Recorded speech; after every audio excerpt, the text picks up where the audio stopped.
Hello students, welcome back to my YouTube channel Biochem academy. इस channel में आपका स्वागत है। यहाँ आपको दिया गया है समप्रासरी विलयन के बारे में। तो समप्रासरी विलयन होता क्या, इसको हम लोग पहले जानेंगे। बताया था कि विभिन्न पदार्थों वाले दो विलयन। अब जैसे विभिन्न पदार्थ के कोई दो विलयन, पदार्थ कई लिए गए हैं, ठीक है। इस समय अभी आपको बताया ना कि जैसे अभी आपका नींबू, पानी, नमक, चीनी, सब चीजों का घोल मिला के एक विलयन तैयार किया गया।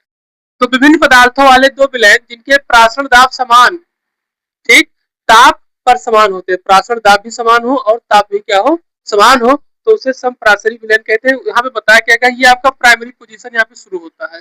यानी प्राइमरी पोजीशन यहाँ पे जो दिया गया है, ये यानी कि बताया जा रहा है कि जो दो विलयन है उसके प्राशन दाब पाई वन और पाई टू दोनों क्या है, बराबर है। ठीक है, दोनों जो विलयन तैयार किए पाई वन पाई टू दोनों क्या है, बराबर है। तो यहाँ पर C1 बराबर C2 दिया गया। अब C1 लिया गया है, ठीक है, जो वायल और वन हाफ का जो समीकरण लिया गया था उसी से लिया गया, क्योंकि ऊपर आपने देखा प्राशन दाब बराबर दिया गया और ये आपका वन हाफ के नियम को बराबर दिया गया है। ठीक, तो दोनों का यहाँ पे देखिए, तीनों दो विलयन के सभी चीज दिए गए। देखिए pi one, C1, N1, B1, small w, small m और B1। एक तरफ ये दिया गया, एक तरफ ये दिया गया। ये दोनों विलयन के अलग अलग तरीके से दिए गए हैं। ये है आपका समप्रासरी विलयन का फार्मूला। अब इसको हम लोग क्या करते हैं, आगे चल के इसको ट्रांसफर भी कर देते हैं। कैसे ट्रांसफर करते हैं वो भी देख लीजिए। जैसे मान लीजिए अभी इसको इससे इधर मल्टीप्लाई कर दे तो W1 M2 B2 equal to क्या हो जाएगा, M1 B1 और W2। और इसमें जो आपको निकालना हो उस हिसाब से उसको आप कंट्रोल कर सकते हैं। W1 निकालना, इसको नीचे ट्रांसफर करेंगे तो क्या हो जाएगा, ये मल्टीप्लाई वो डिवाइड में चला जाएगा। ठीक है, M1 निकालना है, ठीक, M2 निकालना है, W1 यहाँ रह दीजिए, बाकी सबको ट्रांसफर कर दिया। तो अपने अब फार्मूला इसका मेन यही है। उसके बाद आप जैसे समझिए तैसे उसको आप ट्रांसफर करते रहिए। ठीक, अपना फार्मूला निकालते रहिए। ठीक है, इसको लिख लीजिए।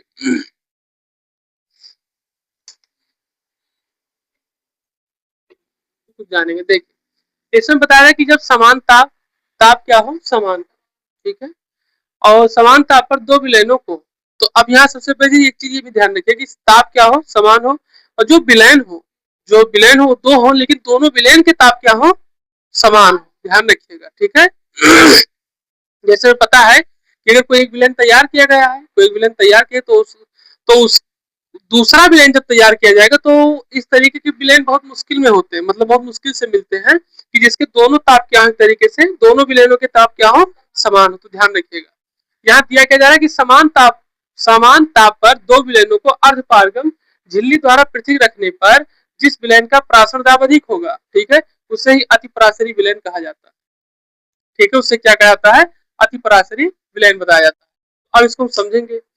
अर्धपारगम झिल्ली द्वारा पृथक रखने पर, ठीक है, अर्धपारगम झिल्ली का प्रयोग किया गया यहाँ पर। ठीक है, अर्धपारगम झिल्ली का जो यहाँ प्रयोग किया जाएगा तो उस विलयन पर जो प्राशन दाब जिसका अधिक होगा, किसका, दोनों विलयनों में समान ताप पर, ताप दोनों का समान रहेगा, विलयन दोनों अलग अलग रहेंगे। ठीक है, और तब जब अर्धपारगम झिल्ली उसके बीच में लगाई जाएगी और उस झिल्ली पर जिसका प्राशन दाब सबसे अधिक होगा उन्हें क्या पाता जाएगा, अति प्रासरी विलयन, और जिनका प्राशन दाब सबसे कम होगा उसे अर्धप्रासरी विलयन कहा जाएगा। तो आज हम लोग शुरू क्या करेंगे, आज हम लोग शुरू करेंगे असामान्य मोलर द्रव्यमान।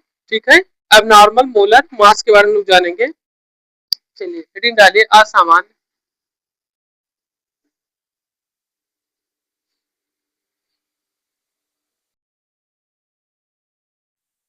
असामान्य मोलर द्रव्यमान।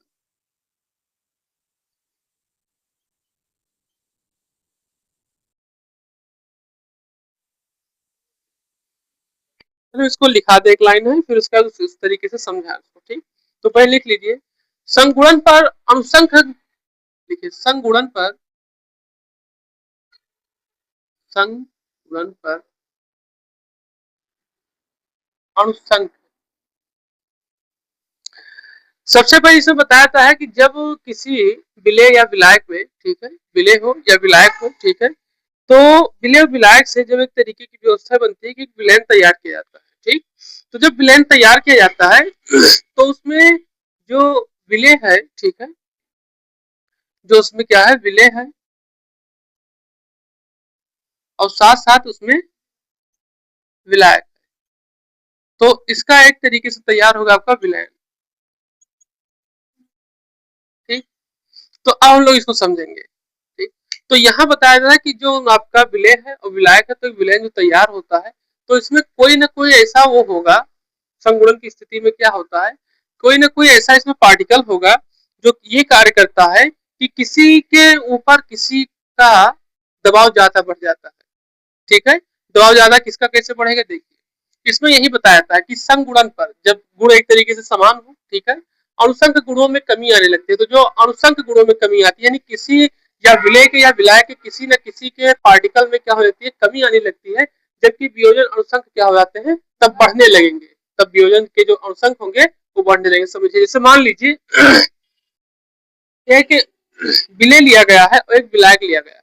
अब हम इसको ऐसे समझेंगे कि मान लीजिए कि जैसे हमारा H2O के साथ में हमें नमक घोलना है, ठीक है, हमें घोलना है NaCl के साथ में H2O, ठीक है।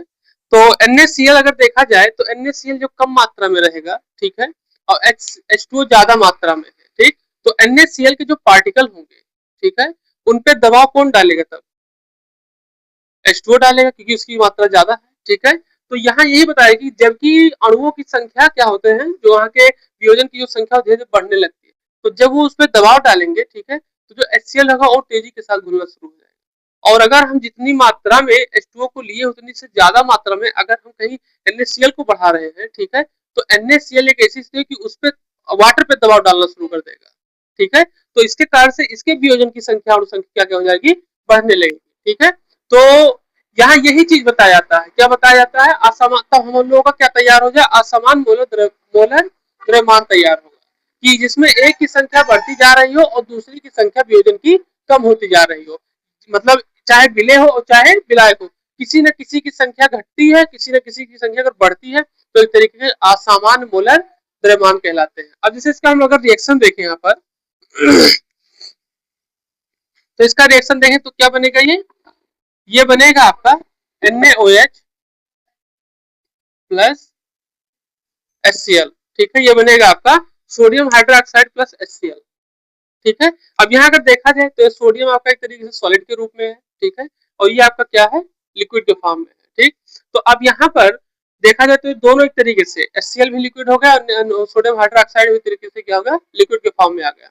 तो यहाँ पर आपका जो NaCl है और जो H2O है, ये सॉलिड में है, ये लिक्विड में है। तो अब इसी चीज को यहाँ पे देखना है कि कौन किस तरीके से कौन किसको क्या कर रहा है, वियोजन कर रहा है, मतलब एक तरीके से उसकी संख्या में दूसरे की अपेक्षा एक संख्या बढ़ रही है। जैसे आपका मान लीजिए चाहे NaCl हो चाहे H2O हो, जिसकी संख्या ज्यादा बढ़ती जाएगी, ठीक है, उसके अणुसंख दूसरे पे क्या करते रहेंगे, ज्यादा मात्रा में उसको क्या करते रहेंगे, बढ़ाते रहेंगे। हेडिंग डालिए 1/2 गुणांक।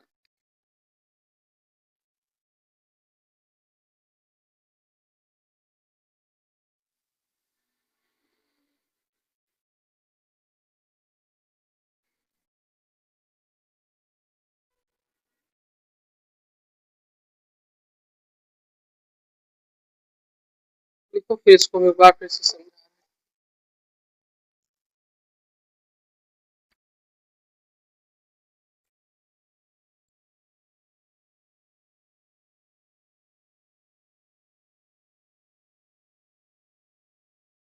तो यहाँ बताया था कि वान ठाप ने देखा कि विद्युत अपघट्टों के अणुसंख गुणधर्मों के मान समान सांद्रता वाले अणुसंख्यों समान सांद्रता वाले विद्युत अनुघट्टों से सदैव अधिक होता है, ठीक है। समान सांद्रता यानी कि सांद्रता इनकी समान हो, सांद्रता मतलब कि जिनकी जिनके जो अनुपात हो वो एक तरीके से निश्चित अनुपात और निश्चित मात्रा में हो, ठीक है। तो इस तरीके से उनके जो अपघट्ट होंगे, ठीक है, वो उनसे क्या होंगे, अलग होंगे। अब इसमें एक चीज और बताया जा रहा है, ये जो गुणांक है, ठीक है, ये गुणांक एक तरीके से विलयन की सांद्रता को नापने के लिए ही व्यवस्थित किया गया है, ठीक है। जो भी हम लोग कल एक डेरिवेशन किए थे उसमें आप लोगों ने देखा होगा, वहां पे I1 और I2 लिखा था, ठीक है। तो I1 और I2 जो था वहां पे आपको बताया गया था कि तरीके से वन टाइप का गुणांक है। तो यहाँ पर इसको इसी चीज के लिए बनाया गया है कि किस तरीके से हम पता करें कि कौन सी सांद्रता जो है वो समान सांद्रता है, ठीक है, और कौन सी सांद्रता जो है जो एक तरीके से अधिक मात्रा में उस सांद्रता पर कार्य करती है, ठीक। तो इसी को देखते हुए इसको वन टाइप ने अपने फार्मूले में इसको व्यक्त किया था और इसके बारे में क्या किया था, बताया था, ठीक। तो इसका सिर्फ फार्मूला बचता है, बाकी तो इसी तरीके से बताया गया है। ठीक?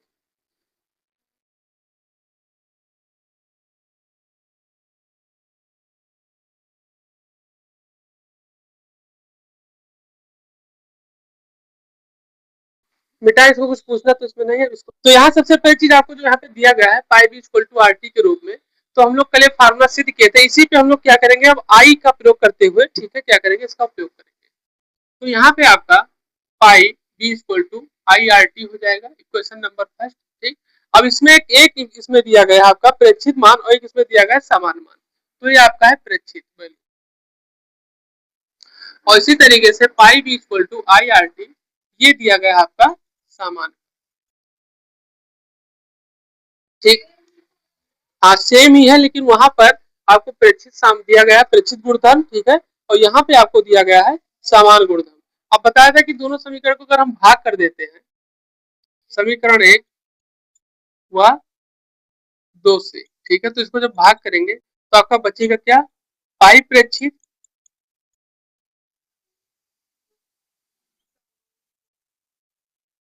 अपॉन पाई सामान्य इक्वल टू आई। यही जो भी हम लोग लगाए थे वही यहाँ पे फार्मूला क्या किया गया है, ड्राइव किया गया है। ठीक है, तो आप इसको अब नोट कर लीजिए, फिर उसके बाद हम लोग आगे बढ़े। चलिए अगला हेडिंग डालिए, विद्युत अपघट्यों के विलयनों के लिए अणुसंख्य गुणधर्म। अब इस पे 3 फार्मूले दिए गए हैं, 4 वो भी लिखवा दे बस। हाँ इस पे नहीं, अभी कहाँ खत्म,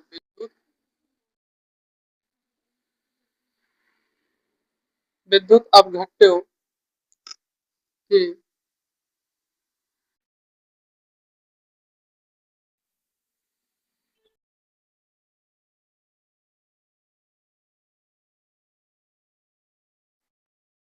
के लिए अणुसंख्य गुण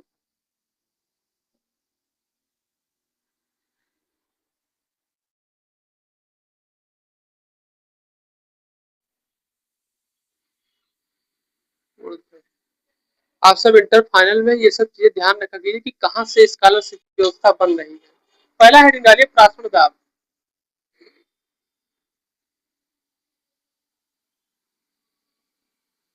प्रासरण दाब, ठीक है, इसमें आपको दिया जाता है pi B equal to I N R T, ये लिख लीजिए फार्मूला। ठीक है,